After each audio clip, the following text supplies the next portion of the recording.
लंबे अरसे बाद गांधी परिवार ने डूबती कांग्रेस को उभारने के लिए आखिर यह फैसला ले ही लिया कि कांग्रेस का राष्ट्रीय अध्यक्ष गांधी परिवार के बाहर का हो, जिसमें पहले तो राजस्थान के तत्कालीन मुख्यमंत्री अशोक गहलोत का नाम सुर्खियों में रहा, लेकिन वे राजस्थान का मुंह नहीं छोड़ पाए। तत्पश्चात मल्लिकार्जुन खड़गे और शशि थरूर का नाम सामने है और इन्हीं दोनों में चुनाव के माध्यम से फैसला लिया जाएगा।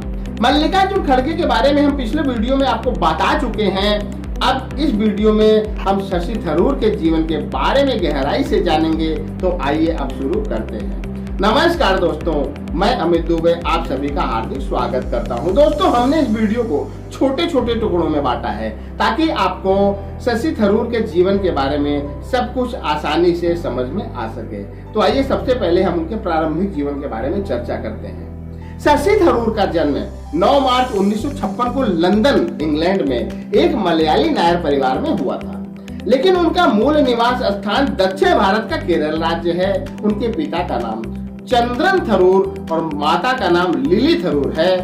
जब थरूर महज 2 साल के थे तभी उनके माता पिता लंदन से अपने देश भारत वापस आ गए थे। दोस्तों, और आगे बढ़ते हैं और अब हम उनके शैक्षणिक जीवन के बारे में चर्चा करते हैं। शशि थरूर की शुरुआती पढ़ाई मोंटफोर्ट स्कूल, यरकौड, तमिलनाडु और कैंपियन स्कूल, मुंबई से हुई है।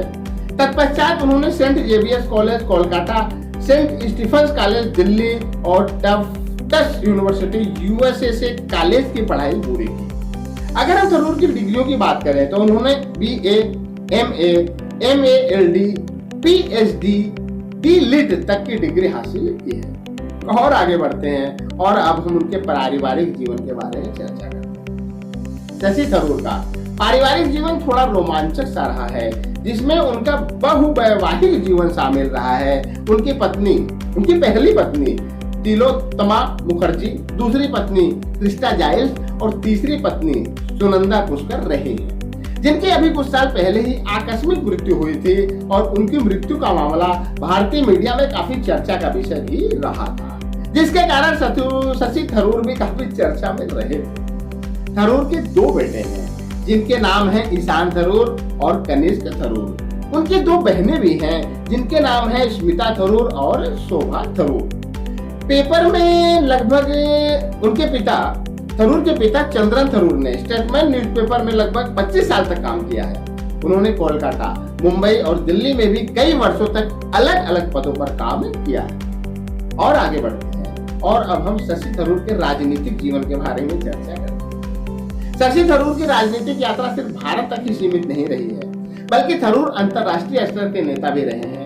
आइए विस्तार पूर्वक जानते हैं थरूर के राजनीतिक जीवन के बारे में कि वे कहां से राजनीतिक राह पर चले और वर्तमान में कहां पर हैं और भविष्य में कहां तक जा सकते हैं। सबसे पहले हम संयुक्त राष्ट्र संघ में शशि थरूर की भूमिका के बारे में चर्चा करेंगे, उसके बाद भारतीय राजनीति के बारे में चर्चा करेंगे। थरूर की राजनीतिक यात्रा की शुरुआत महज 22 साल की उम्र में ही शुरू हो गई थी, वह भी अंतर्राष्ट्रीय स्तर पर, जिसके तहत वे 1978 में जिनेवा में शरणार्थियों के लिए संयुक्त राष्ट्र के उच्चायुक्त के स्टाफ सदस्य चुने गए। तत्पश्चात 1981 से लेकर 1984 तक वे सिंगापुर में यूएनएचसीआर के कार्यालय प्रमुख थे। 1989 में वे विशेष राजनीतिक मामलों के अवर महासचिव के सहायक बने, जो इकाई बाद में New York peace keeping operation wing बन गई। तत्पश्चात 1996 में वे संयुक्त राष्ट्र के महासचिव कोफी अन्नान के संचार तथा विशेष परियोजनाओं के निदेशक और कार्यकारी सहायक भी बने।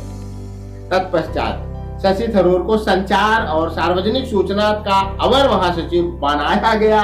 2001 में वे लोक सूचना विभाग यूएनडीपी के प्रमुख बने। 2006 में भारत सरकार ने उन्हें संयुक्त राष्ट्र के महासचिव पद के लिए नामांकित किया, जिसमें वे बान की मून के आम लोकसभा मून के बाद दूसरे स्थान पर रहे। 9 फरवरी 2007 को थरूर संयुक्त राष्ट्र के अवर महासचिव पद से इस्तीफा देते हैं और 1 अप्रैल 2007 को वे संयुक्त राष्ट्र को हमेशा के लिए अलविदा कह देते हैं और उसके बाद वे अपने देश भारत की तरफ का रुख करते हैं और दक्षिण भारत से अपनी स्वदेशी राजनीतिक कैरियर की शुरुआत करते हैं। भारतीय राजनीति में शशि थरूर की भूमिका कैसी रही, आइए इसके बारे में चर्चा करते हैं। 1978 से लेकर 2007 तक शशि थरूर ने संयुक्त राष्ट्र संघ में अलग अलग पदों पर काम किया और उसके बाद भारत की सरजमी केरल, जहां से वे अपनी स्वदेशी राजनीतिक करियर की शुरुआत करते हैं, वह उनका अपना जन्म क्षेत्र था।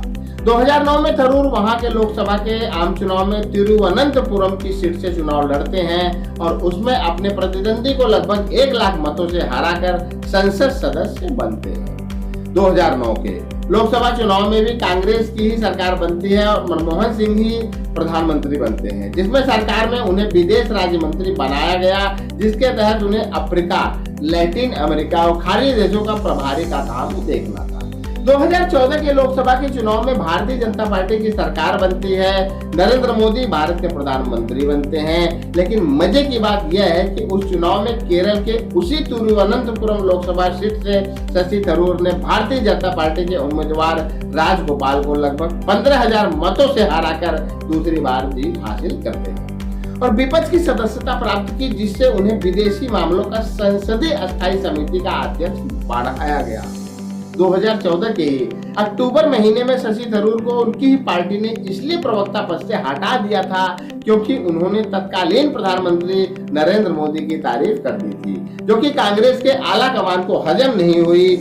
और हो भी कैसे, आखिर घोर प्रतिद्वंदी जो ठहरे, तो थरूर पर आला कमान की नाराजगी भी जायज ही थी। 2019 के लोकसभा चुनाव में शशि थरूर फिर से एक बार दक्षिण भारत के केरल राज्य के तिरुवनंतपुरम सीट से चुनाव जीत जाते हैं और अपने जलवे को बरकरार रखते हैं।